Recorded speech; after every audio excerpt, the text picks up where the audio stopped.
ஜனநாயக முறைப்படி ஆகாஷ் என்ற ஒரு பட்டதாரி மாணவனுக்காக குரல் கொடுக்க வந்திருக்கக்கூடிய அனைத்து கட்சி தோழர்களையும் அனைத்து சங்கத்துடைய பொறுப்பாளர்களையும் வெவ்வேறு அமைப்புகளைச் சேர்ந்தவர்களையும் நான் அன்போடு உங்களுக்கு என்னுடைய வணக்கத்தை தெரிவித்துக் கொள்கிறேன். ஆகாஷுடைய படுகொலை என்பது அது ஒரு தனி நபரின் படுகொலை அல்ல. இந்த ஜனநாயக சட்டத்திற்கு விரோதமான ஒரு படுகொலை. ஏனென்று கேட்டால் ஒவ்வொரு கஸ்டோடியல் டெத்தும் பாத்தீங்கன்னா மிக கொடூரமாக இருக்கிறது. நீங்க சாத்தாங்குளத்தில் நடந்த ஜெயராஜ் பினிக்ஸுடைய கஸ்டோடியல் டெத் கொரோனா சமயத்தில் அந்த காவலர் போய் ஒரு மொபைல் போன் கேட்டிருக்காரு, கொடுக்க மறுக்கப்பட்டிருக்கிறார். அப்பொழுது அவர்கள் அப்பாவும் மகனும் அடித்துக் கொல்லப்பட்டார்கள். அப்பொழுது அந்த வழக்கு சிபிசிஐடிக்கு சிபிஐக்கு மாற்றப்பட்டதன் விளைவாக அந்த வழக்குக்கு வெற்றி கிடைத்தது. அதற்கு பிறகுதான் அவர்கள் அந்த உடலை வாங்கினார்கள்.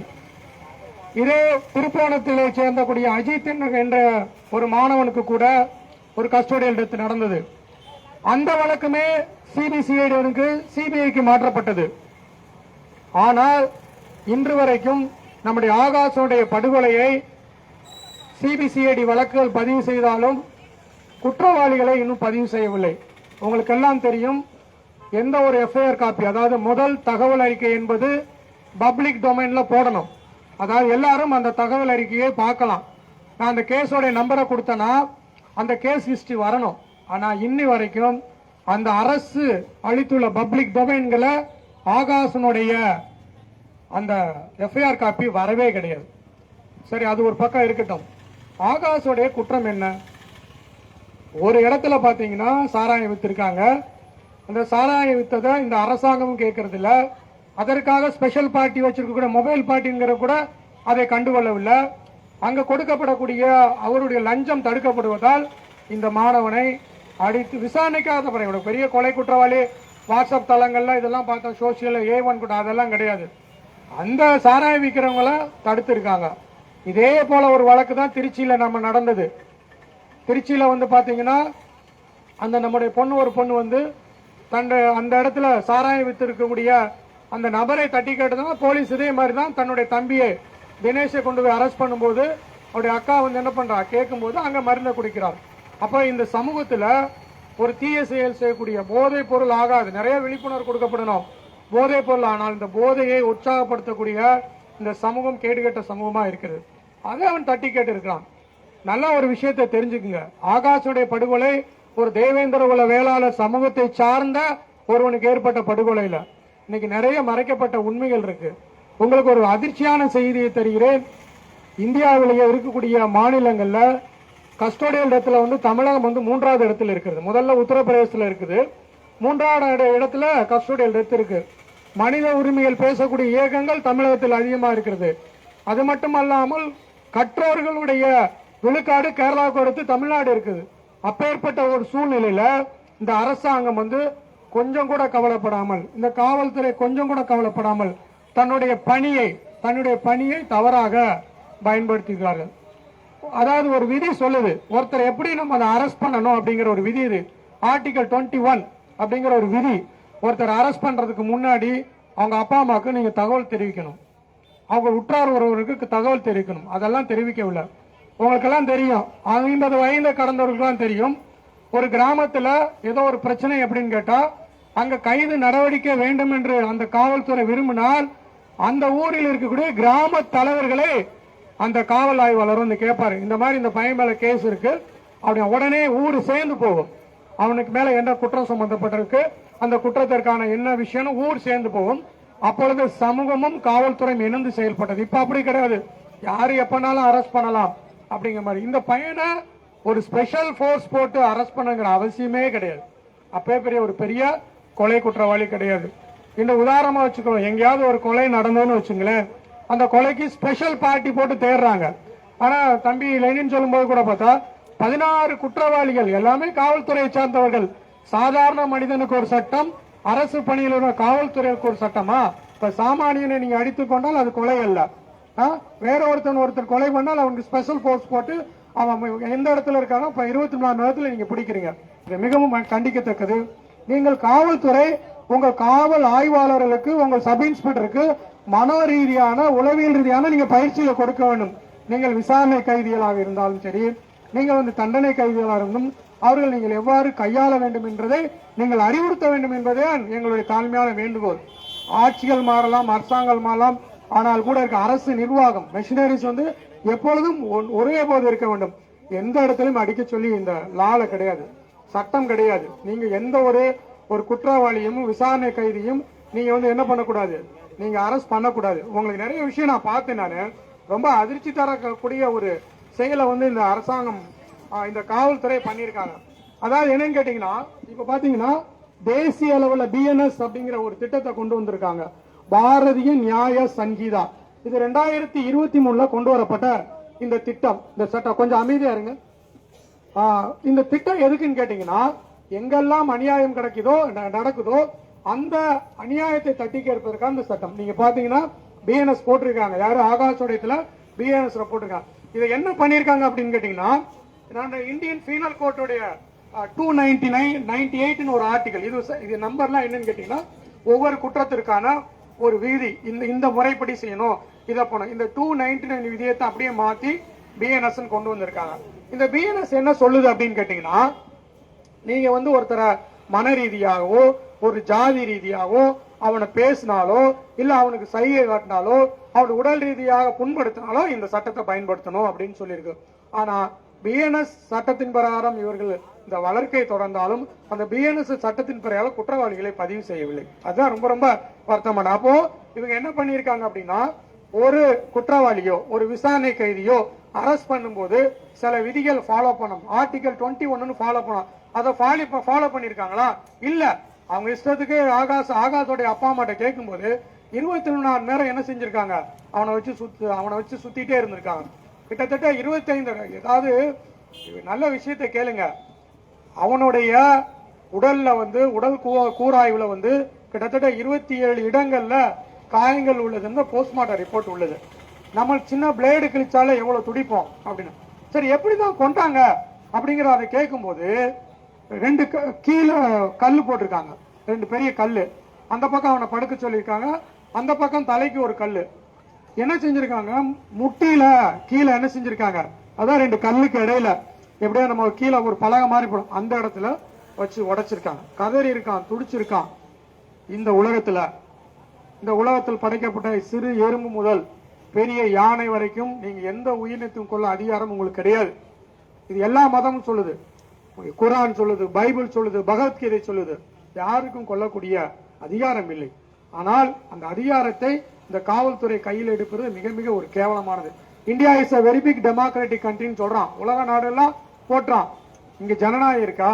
போலி ஜனநாயகம் தான் இங்க இருக்கு, போலி சட்டங்கள் தான் இருக்கு. டாக்டர் பாபா சாஹேப் அம்பேத்கருடைய சட்டம் தான் இன்னும் இருக்கு. எந்த சட்டங்களை நீங்கள் ஓட்டே இருக்கோ அந்த சட்டங்களை நீங்க அடைக்கப்பட வேண்டும். சட்டங்களை மாதிரி சீராய்வு பண்ணுங்க. காவல்துறை தப்பிச்சிட்டு இருக்காங்க 57 நாள்ல. நாங்க என்ன சொல்றோம், CBCID வழக்கை நீங்க எடுத்திருக்கீங்க, உங்க மேல நம்பிக்கை இல்ல, இந்த வழக்கை நீங்க CBIக்கு மாற்றுங்கள். உங்களால முடியல, ஒருத்தரை கைது பண்ண முடியல, அப்ப எதுக்கு அந்த துறை இருக்கு? அந்த துறையினுடைய வேலை என்ன? ஒரு ஆசிரியர் ஒரு மாணவனுக்கு பாடம் சொல்லி கொடுக்குது, அந்த மாணவனுக்கு பாடம் சொல்லித்தானே அவங்க மேல நடவடிக்கை இருக்கிறீங்க. ஒரு தாசில்தார் அந்த இருக்கக்கூடிய சட்டத்திட்டங்களுக்கு உட்பட்டு இருக்காரு, அவர் மேல நடவடிக்கை. காவல்துறை சொல்லுது, அது மட்டுமல்ல கோர்ட்டு சொல்லுதுங்க குற்றவாளின்னு சொல்லி. கோர்ட்டோட கண்டெம்ட் ஆஃப் தி கோர்ட் இவங்க நடத்தி கொண்டு இருக்கிறது அதாவது கோர்ட்டுடைய அந்த நீதிக்கு அவமதிப்பு செய்து கொண்டிருக்கிறார்கள் என்பதை நான் பதிவு செய்கிறேன். நீங்க இங்க வந்திருக்கிறவங்க வேலை வெட்டி இல்லாம வரல, ஒவ்வொருவரும் தன்னுடைய உணர்வோடு வந்திருக்கார்கள். ஒரு ஜனநாயகத்துக்காக, ஒரு மனித உரிமைக்காக வந்து கொண்ட அவர்களுக்கெல்லாம் நான் பாராட்டி தெரிவித்துக் கொள்கிறேன். என்னுடைய மகள் கூட பேசும்போது எத்தனையோ அமைப்புகள், ஒரு கோபத்தில் பேசுறேன், எத்தனையோ அமைப்புகள் இருந்திருக்கு. ஆனால் அந்த அமைப்புகள் சுயநலமாக இருக்க வேண்டாம், நீங்கள் பொது நோக்கத்தோடு நீங்க வாருங்கள், நீங்கள் இந்த மக்களுக்கு என்ன செய்ய போயிருங்கிறத ரொம்ப அருமையா பேசுனுங்க. சாயின் பாத்திமா கூட தன்னுடைய அரசியல் பயணத்தை இமானுவேல் சாருடைய நினைவிடத்துல தான் தொடங்கினது. அது கூட மாப்பிள்ளை சொன்ன மாதிரி, மாமா இந்த மாதிரி சாயின் பாத்திமா என்னுடைய அரசியல் வாழ்க்கையை தியாகினுடைய நினைவிடத்துல தொடங்கினதுடைய விளைவுதான் நாங்கள் வளர்ச்சி அடைந்து கொண்டிருக்கிறோம். இமானுவேல் சேகரன் எனக்கு அரசியலாக்கப்படவில்லை. அவர் மிகப்பெரிய ஒரு அரசியலாக்கப்பட்டிருந்தால் இந்த தேவேந்திர வேளாளருக்கு மட்டுமல்ல, அந்த அனைத்து மக்களுக்குமே அவர் மிகப்பெரிய சிம்ம சொப்பனமாக இருந்தார். அவருடைய வீழ்ச்சி கிட்டத்தட்ட நமக்கு பல நூற்றாண்டுகள் நமக்கு வீழ்ச்சியா இருக்கு. அப்ப இந்த அரசாங்கம் எதை நோக்கிறது, இந்த தேவேந்திரோட வேளாண் சமூகத்தை எப்படி பார்க்கிறது என்பதை நீங்க அறிந்து கொள்ள வேண்டும். நீங்கள் ஒற்றுமைப்பட வேண்டும் என்பது ரொம்ப ரொம்ப முக்கியமாக நான் கூறுகிறேன். ஒற்றுமை என்பது நீங்க எந்த கட்சியிலும் போங்க, அதை பத்தி பிரச்சனையே கிடையாது. நீங்க எந்த கட்சிக்கு போங்க, ஆனா சமூகமா இருக்கும் போது நீங்க ஒன்றா வர வேண்டும். நீங்க எல்லா சமூகத்திலையும் பாருங்க. நான் கடந்த மாதம் ஒரு இடத்துல முக்கியமான இடத்துல பார்த்திருக்கேன். ஒரு சமூகத்தை சார்ந்தவர்கள் அனைத்து கட்சிகளும் அந்த இடத்துல வந்திருக்காங்க, அனைத்து கட்சி வேட்பாளரும் வந்திருக்காங்க. அப்ப அவங்களுக்குள்ள ஒரு உரையாடல் நடக்குது. நீ இந்த நம்ம சமூகத்தை சார்ந்தவள், நீ இவரை எழுத்து நிக்காத அப்படின்னு. ஆனால் இந்த தேவேந்திர வேளாண் சமூகத்தில் நீங்கள் அரசியலாக்கப்பட வேண்டும். நீங்கள் அரசியல்ல படுதோழிகள். இமானுவேல் சேகரன் முதல் தம்பி தீபக் பாண்டியன் வரைக்கும் நீங்கள் அரசியல்ல படுதோழி. நீங்க நினைச்சுக்கலாம் நான் மிகப்பெரிய அரசியல்வாதி என்று. நீங்கள் அரசியல்ல பூஜ்ஜியம். இன்னும் சொல்ல போனா கணக்கு ரீதியா போனா மைனஸ்ல இருக்கீங்க. உங்களுடைய அரசியல் அறிவு மைனஸ்ல இருக்கு. நீங்க நினைச்சுக்கலாம் நான் மிகப்பெரிய அரசியல். அதற்காக நீங்கள் ஒற்றுமையாக. ஒரு காலத்துல எல்லா இடத்திலும் தேவேந்திர வேளாளர் சமூகத்துல கிராம சங்கங்கள், தேவேந்திர வேளாளர் சங்கங்கள் இருந்தது. இன்னைக்கு அதெல்லாம் இருக்கா? அதை கட்சிங்கிற பேர்ல உடைச்சிட்டாங்க. கட்சிங்கிற பேர்ல 2000 3000 4000 அது அல்ல. நீ சமூகமா ஒன்று கூடு, நீ தமிழ் சமூகமா ஒன்று கூடு, நீ உன்னோட ஜாதியா இருக்கியா, நீ ஜாதியா ஒன்று கூடு, அங்க ஒற்றுமையை நீ பதிவு பண்ணு. ஏன் என்று கேட்டால் நமக்கு அந்த மாதிரி சொல்லி கொடுத்திருக்காங்க. ஒற்றுமையே பலம் அப்படின்னு. நீங்க அந்த ஒற்றுமையே பலம்ங்கிற வார்த்தைய எளிதில் நீங்க கடந்து செல்ல முடியாது. ஒற்றுமையின் அடையாளமா இருக்கிறதுனாலதான் நீங்க எல்லாம் இங்க வந்து இருக்கிறீங்க. அது மட்டுமல்ல, இன்னும் இந்த விஷயத்துல ஆகாஷோட விஷயத்துல 60 நாள்ல சார்ஜ் ஷீட் போட வேண்டும். நாளைக்கு எல்லாமே கவுண்டிங் ப்ராசஸ் இருக்கு, எல்லாம் அதை நோக்கி கொண்டிருப்பார்கள். இன்னும் 2 நாட்கள்ல இந்த மாணவனுக்கான சார்ஜ் ஷீட் போடணும். யாரெல்லாம் குற்றப்பத்திரிகை தாக்கல் பட வேண்டும். அப்ப அந்த குற்றப்பத்திரிகையில யாரோட பேரு, நான் என்ன கேட்கிறேன் அப்படின்னு கேட்டீங்கன்னா, நீங்க ஒரு தனிப்படை அமைச்சீங்க. தனிப்படை அமைச்சதுல 16 பேர் இருக்கீங்க. அந்த 16ல ஒரு 3 பேர் 4 பேரை மட்டும் தான் நீங்க என்ன பண்ணிருக்கீங்க, டெம்பரவரிலி சஸ்பெண்ட். முதல்ல கூட சஸ்பெண்ட் கூட பண்ணல. அவங்கள வந்து காத்திருப்பு பட்டியல வச்சிருக்காங்க. காத்திருப்பு பட்டியல அவங்க இருப்பாங்க. அரசோடைய சம்பளம், அவன் ஒரு குற்றவாளியா இருப்பான், அரசோடைய சம்பளத்தையும் வாங்கிக்கிறோம் காத்திரு. அதுக்கு பிறகுதான் ஒரு 4 பேரை என்ன பண்ணாங்க, பணி நீக்கம் பண்றாங்க. ஆக இது பூசி மொழியக்கூடிய கண்மூடித்தனமான இது. அடுத்த கட்ட நடவடிக்கை என்ன அப்படிங்கிறத நாம் யோசிக்க வேண்டும். அது நம்ம பேசிக்கிட்டு இருக்கமே ஒரு தகவல் வந்தது. வருகின்ற திருச்சியில 11ஆம் தேதி திங்கட்கிழமை இஸ்லாமிய தேவேந்திர கூட்டமைப்பை வைத்து நடத்தக்கூடிய தம்பி மருதநாட்டு மக்கள் கட்சி நிறுவனர் தமிம் அன்சாரி அண்ணன் இந்த மாதிரி திருச்சியில ஆகாஷ்காக மாவட்ட ஆட்சியர் அலுவலகம், திருச்சி மாவட்ட ஆட்சியர் அலுவலகம்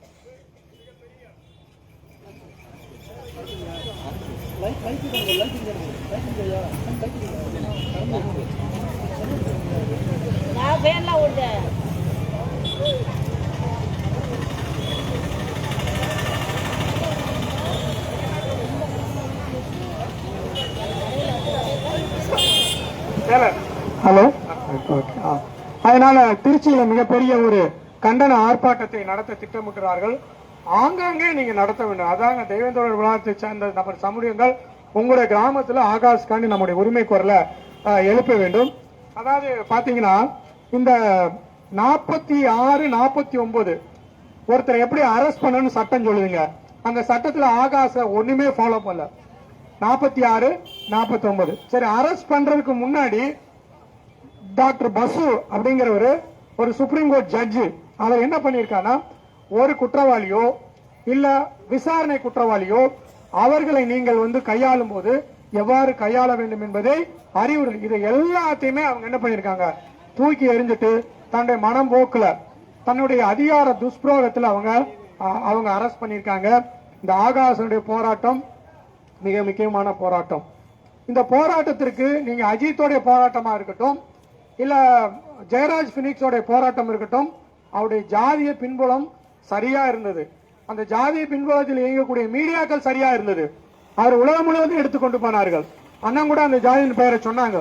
அந்த மீடியா தான் எடுத்துட்டு போனது. ஆகையால இந்த மீடியா நம்முடைய ஆகாஷுடைய செய்தியை பொது தளங்கள்ல நீங்க கொண்டு செல்ல வேண்டும். உலகளவு பேச வேண்டும். உலகளவு பேசி இதை ஆகாஷுடைய இந்த மரணத்திற்கு நம்ம வந்து ஒரு விடுதலை வாங்கி கொடுக்கணும். ஒரு விஷயத்தை கேளுங்க, நம்முடைய இந்து முறைப்படி நான் 3ஆம் நாள் காரியம் பண்ணக்கூடிய ஒரு சூழ்நிலையில் இருக்கும். இறந்த பிறகு 3ஆம் நாள் காரியம். ஒரு 57 நாள் அந்த தன்னுடைய மகனை இழந்திருக்கக்கூடிய பெற்றோர்கள் எப்படி தூங்குவாங்களா, சாப்பிடுவாங்களா, அந்த உற்றார் உறவினர் இருப்பாங்களா? கொஞ்சம் யோசிப்பா, உணர்வை பாருங்க, அவங்கள்ட்ட இருக்க உணர்வை பாருங்க. அதை தாங்கக்கூடிய சக்தி இறைவன் அவங்களுக்கு கொடுத்துருக்கான். இது கொடுமையான ஒரு விஷயம் இல்லையா? ஒரு நாய் அடிச்சா அடிபட்டா கூட அடுத்த நாள் அடக்கம் பண்ணிடுறோம். ஒரு யானை அடிச்சா கூட என்ன செஞ்சிடும், அடக்கம் பண்றோம். ஒரு விஷயம் நான் உங்களுக்கு நல்லா பதிவு பண்றேன். காட்டு விலங்குகள் தாக்கி இறந்தால் 5 லட்ச ரூபா கொடுக்கலாம். ஆனா இந்த மாதிரி கஸ்டோடியல் டெத்துக்கு வெறும் 6 லட்ச ரூபா தான். 6 லட்ச ரூபா கூட. மனிதனுடைய விலை 6 லட்சமா? அவருடைய சம்பளத்தை எல்லாம் பிடிங்கி நீங்க இந்த ஆகாஷோடைய குடும்பத்தை கொடுங்க. 16 சம்பளத்தையும் பிடிங்கி நீங்க கொடுங்க. யாருங்க உங்களை கொலை பண்ண சொன்னது? அப்படி என்ன கொலை குற்றவாளம் பண்ணிட்டான்? நீங்க உலக குற்றவாளியா இருந்தாலும் சரி, சர்வதேச குற்றவாளியா இருந்தாலும் ஒரு ப்ரொசீஜர் ஃபாலோ பண்றான். நீ சரண்டர் பண்றதுக்கு அவன் என்ன செய்வான், கால் ஃபார் பண்ணுவான். நீ சரண்டர் அதுக்கு பிறகுதான் அவன் என்ன செய்வான் டைரக்ட். நீங்க சதா ஹுசேன் மாவட்டம் மிகப்பெரிய ஒரு இதா இருக்கட்டும், பிடல் காஸ்ட்ரோ சொல்லியிருக்கார், நீ அரசியல் நுழையா விட்டால் அரசியல் உன்னை ஆட்கொள்ளும். பிடல் காஸ்ட்ரோ சொல்லியிருக்காருங்க பல வருஷத்துக்கு முன்னாடி. சேகுவாரா சொல்லியிருக்காங்க, லெனின் சொல்லியிருக்காங்க. நீங்க அரசியல கையில் எடுக்காம சும்மா வந்து காக்கா கூட்டம் மாதிரி கூட்டிட்டு இருந்தால் காக்கா கூட்டம் என்ன செய்யும்? ஒரு காக்கா அடிபடுச்சுன்னா கூவும் காக்காங்கிறது கலைந்து போக அடுத்த நாள் தன் உணவுக்காக போகும். அதல்ல, இந்த மனித ஒற்றுமை, இந்த சமூக ஒற்றுமை, இந்த தமிழ் சமூக ஒற்றுமை நீங்க காக்க வேண்டும் என்று நான் கூறிக்கொள்கிறேன்.